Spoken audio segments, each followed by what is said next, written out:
Assalamualaikum warahmatullahi wabarakatuh. Perkenalkan, nama saya Fikri Nugrah Ihsan, NIM 4204191034.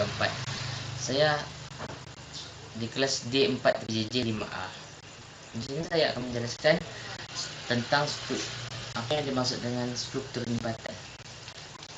Struktur jembatan ada struktur atas. Struktur atas jembatan adalah bagian jembatan yang menerima beban langsung baik dari lalu lintas kendaraan, beban penjalan kaki, dan bahkan beban mati untuk selanjutnya disalurkan ke struktur bawah jembatan. Struktur atas jembatan terdiri dari gelagar-gelagar induk, struktur tumpuan atau perletakan, struktur lantai jembatan, dan lain-lain. Gelagar girder terdiri atas gelagar induk atau memanjang dan gelagar melintang. Gelagar induk atau memanjang merupakan komponen jembatan yang letaknya melintang ke arah jembatan atau tegak lurus arah aliran sungai. Sedangkan gelagar melintang merupakan komponen jembatan yang letaknya melintang arah jembatan. Seperti ini contoh gambar gelagar. Balok diafragma salah satu bagian penyangga dari gelagar pada jembatan yang bentuknya memanjang dan hanya dapat difungsikan sebagai gerbong dan penyangga bentuk biasa. Salah satu bentuk lain sebagai pemikul keseluruhan beban plat di lantai. Trotoar berfungsi sebagai tempat berjalan bagi para pejalan kaki yang melewati jembatan agar tidak mengganggu lalu lintas kendaraan. Konstruksi trotoar direncanakan sebagai pelat beton yang diletakkan pada samping lantai jembatan yang diasumsikan sebagai pelat yang tertumpu sederhana pada pelat jalan. Trotoar terbagi atas sandaran.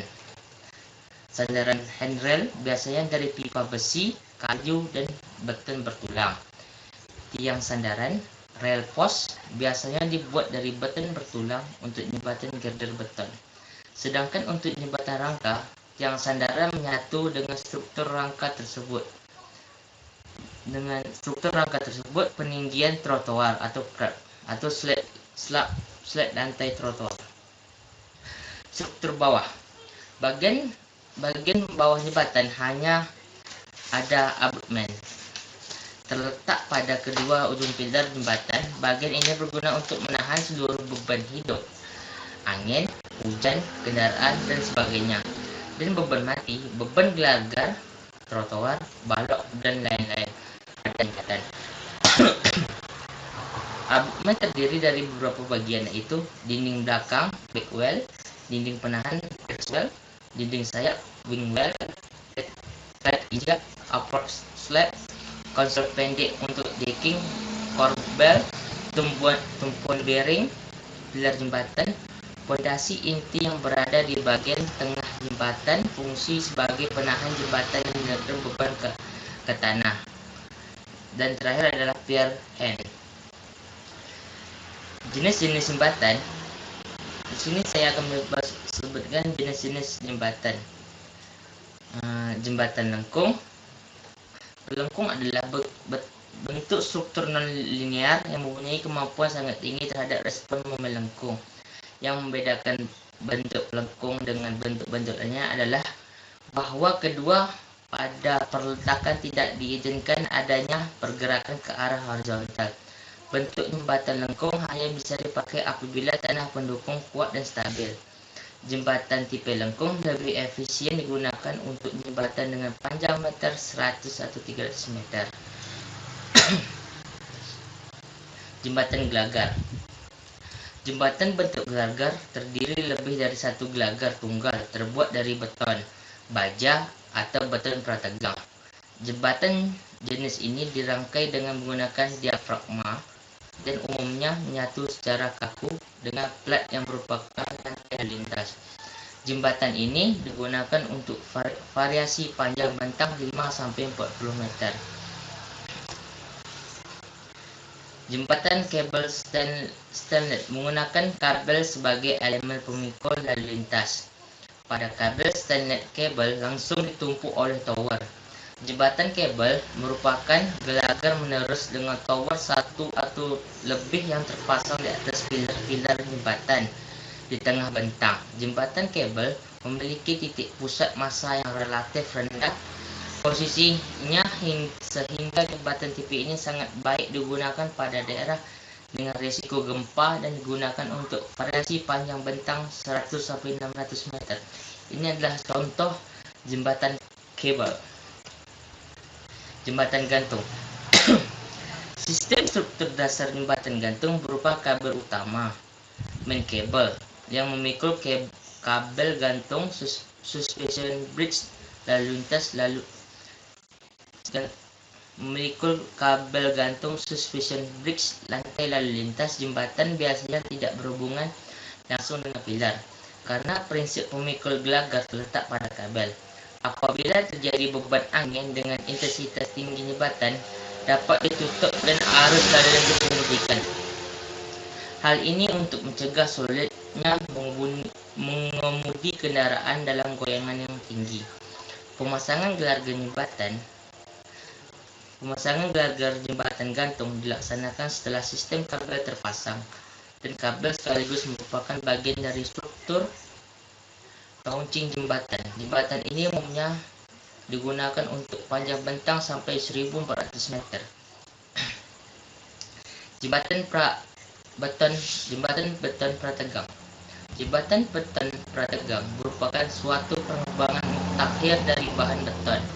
Pada jembatan beton prategang diberikan gaya prategang awal yang dimaksudkan untuk mengimbangi tegangan yang terjadi akibat beban.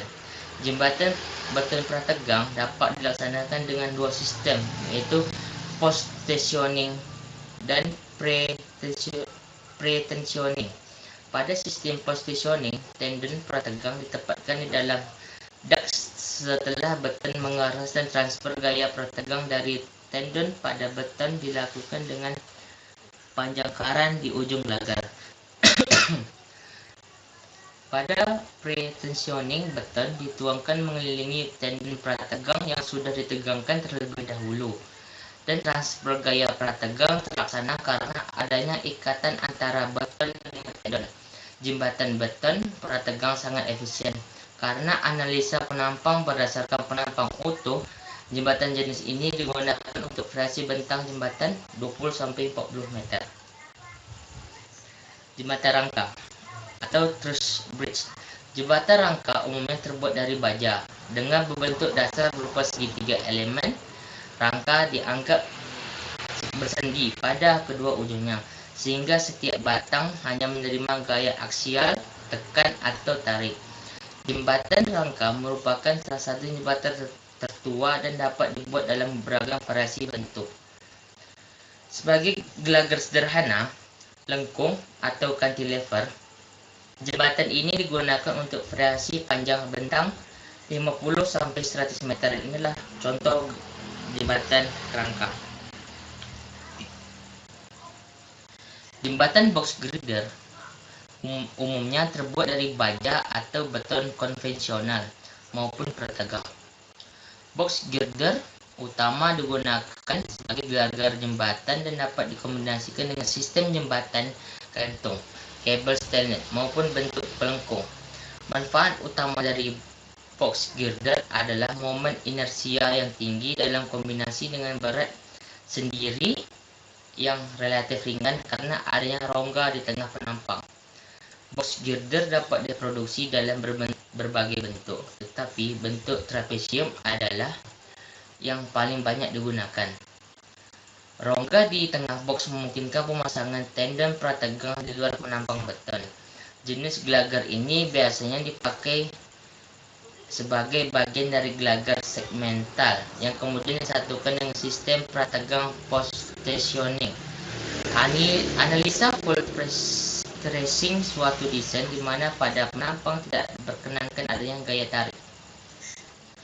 Menjamin kontinuitas dari gelagar pada pertemuan bentang. Kontinuitas dari gelagar pada pertemuan segmen. Jembatan ini digunakan untuk variasi panjang bentang 20-40 meter. dalam rancangan jembatan, ada beberapa aspek yang perlu ditinjau yang nantinya akan mempengaruhi dalam penetapan bentuk maupun dimensi jembatan. Adapun aspek tersebut antara lain adalah A. Aspek lokasi dan tipe jembatan, B. Aspek lalu lintas, C. Aspek hidrologi, D. Aspek tanah, E. Aspek geometri jembatan, F. Aspek konstruksi jembatan. Di sini saya akan sebutkan komponen-komponen jembatan. Yang pertama adalah expansion joint. Salah satu komponen ini merupakan salah satu sambungan yang sifatnya fleksibel, sehingga semua saluran yang akan disambungkan akan memiliki toleransi untuk dapat bergerak. Expansion joint adalah bahan yang dipasang pada antara kedua bilah bidang lantai atau beton untuk sebuah kendaraan, atau dapat juga sebagai sebuah pertemuan antara konstruksi jalan sebagai media lalu lintas yang juga akan melalui jembatan. Yang kedua adalah bearing. Bearing atau bantalan yang berfungsi sebagai alat untuk mengurangi gesekan pada benda yang sedang bergerak secara linear maupun rotasi. Bearing merupakan sistem keseluruhan dari suatu sistem bagian yang ada pada komponen keseluruhan jembatan. Ini adalah contoh gambar bearing. Yang terakhir adalah span. Dalam metode segmental girder atau balok akan diangkat satu persatu dengan cara bertahap. Segmen-segmen yang tadi baru akan dirangkai menjadi satu kesatuan setelah ditempatkan sesuai dengan posisi jembatan yang akan dibangun. Metode ini cocok digunakan pada girder beton. Bentangan yang berada di antara dua intermediate sebagai pendukung. Material yang akan digunakan untuk bahan pembuat dan span sangat beragam dan banyak macam seperti baja, kayu, beton, dan lainnya. Tergantung juga dari jenis dan bahan beban yang terima suatu jembatan. Sekian dari saya. Mohon atas kesalahannya. Wabillahi taufiq walhidayah. Assalamualaikum warahmatullahi wabarakatuh.